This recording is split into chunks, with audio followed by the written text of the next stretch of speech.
ஆலங்குளம் தொல்பொருள் தளம் எந்த மாவட்டத்தில் அமைந்துள்ளதுன்னு கேட்டிருக்காங்க. ஆப்ஷன் வந்து ராமநாதபுரம், மதுரை, திருநெல்வேலி, தஞ்சாவூர். இது பார்த்தோன்னே ஆலங்குளம் வந்து தென்காசி மாவட்டம், திருநெல்வேலியில் அமைஞ்சிருக்குன்னு எல்லாரும் சொல்லிடுவாங்க. பட் ஆலங்குளம் அப்படின்ற அகழ்வாராய்ச்சி இடம் வந்து ராமநாதபுரத்தில் அமைஞ்சிருக்கு. நமக்கு எல்லாருக்குமே தெரியும் அழகன்குளம் தான் ராமநாதபுரம் மாவட்டத்தில் அமைஞ்சிருக்கு.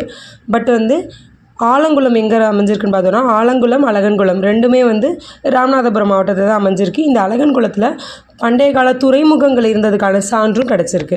நெக்ஸ்ட்டு ஆப்ஷன் பியில் இருக்க மதுரையில் என்னென்ன ரொம்ப இம்பார்ட்டண்டான ஆர்கியாலஜி சைட்டுன்னு பார்த்தோன்னா மாங்குளம் இருக்குது, அரிட்டாப்பட்டி இருக்குது. இதில் அரிட்டாப்பட்டியில் சமணர் படுக்கை வந்து நிறைய கிடச்சிருக்கும்.